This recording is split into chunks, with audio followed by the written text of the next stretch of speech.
President Trump before the cameras for the first time in 8 days late today, and what he said that signaled that there is a new administration coming. Tonight, his own Department of Homeland Security declaring the election, quote, the most secure in American history. ABC News now projecting Joe Biden to win Georgia, flipping that red state blue for the first time since Bill Clinton in 1992. ABC News also projecting Biden has also flipped Arizona. North Carolina projected for President Trump. The electoral map tonight now stands at 306 for Biden, 232 for President Trump. Biden's 306 electoral votes, that's the same number President Trump won 4 years ago. And tonight, the president's legal efforts being thrown out now by several judges. Here's Terry Moran. The president walked out into the Rose Garden today. The reality has become even harder to deny. Joe Biden now projected as the winner of both Arizona and Georgia, giving him 306 electoral votes, the same number Trump got in 2016, which back then he called a landslide. But today the president acknowledged none of that, instead touting progress on a COVID vaccine. No medical breakthrough of this scope and magnitude has ever been achieved this rapidly, this quickly.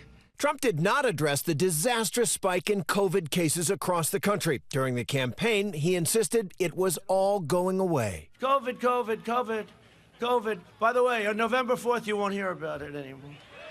Today, Trump declared the nation won't go into another lockdown. But for the first time, he seemed to acknowledge his time in the White House is running short. Ideally, we won't go to a lockdown. I will not go. This administration will not be going to a lockdown. Hopefully, whatever happens in the future, who knows which administration it will be. I guess time will tell. But I can tell you this administration will not go to a lockdown. Trump's refusal to admit defeat is throwing a wrench into Biden's plan to tackle the virus. His team has been blocked from coordinating with the White House Coronavirus Task Force. As time passes, the need to get the full access we are entitled to, and the full access that the American people want us to have, it grows each day. President Trump's former chief of staff, John Kelly, agrees, today telling Politico, you lose a lot if the transition is delayed because the new people are not allowed to get their head in the game. It's about the nation. It hurts our national security. But the president and his team are living in an alternate reality. It would look pretty bad if he did not attend the inauguration. It would look like sour grapes, wouldn't it? I think the president will attend his own inauguration. He would have to be there, in fact. Most Republican senators are playing along. Only 4 have acknowledged Biden as president-elect. Former President Obama tells 60 Minutes that's deeply troubling.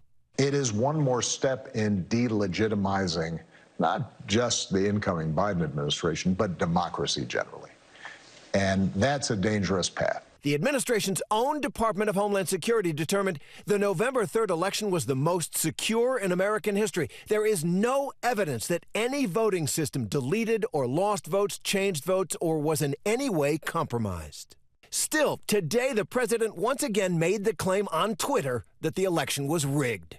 But day after day, courts are rejecting his claims of fraud. Today, judges in Michigan and Pennsylvania threw out Trump's cases for lack of credible evidence. All right, so let's get right to Terry Moran live in Washington, watching the election and the fallout afterward. But Terry, there's also news tonight about the Secret Service. Several officers who helped protect President Trump. ABC News has learned that dozens of officers are either now infected with COVID or are in quarantine after traveling to campaign events. That's right. It's extraordinary, David. This is the 3rd coronavirus outbreak connected to the White House or President Trump. These are dozens of officers in the uniform division. They're the ones manning the magnetometers, searching the bags, establishing the perimeter at those Trump rallies. The White House is not commenting on these reports which we're having from inside the administration about this outbreak. And they also aren't telling us, David, whether they're cooperating with contact tracing or not. Terry Moran with us on this Friday. Terry, thank you. Hi, everyone. George Stephanopoulos here. Thanks for checking out the ABC News YouTube channel. If you'd like to get more videos, show highlights, and watch live event coverage, click on the right over here to subscribe to our channel. And don't forget to download the ABC News app for breaking news alerts. Thanks for watching.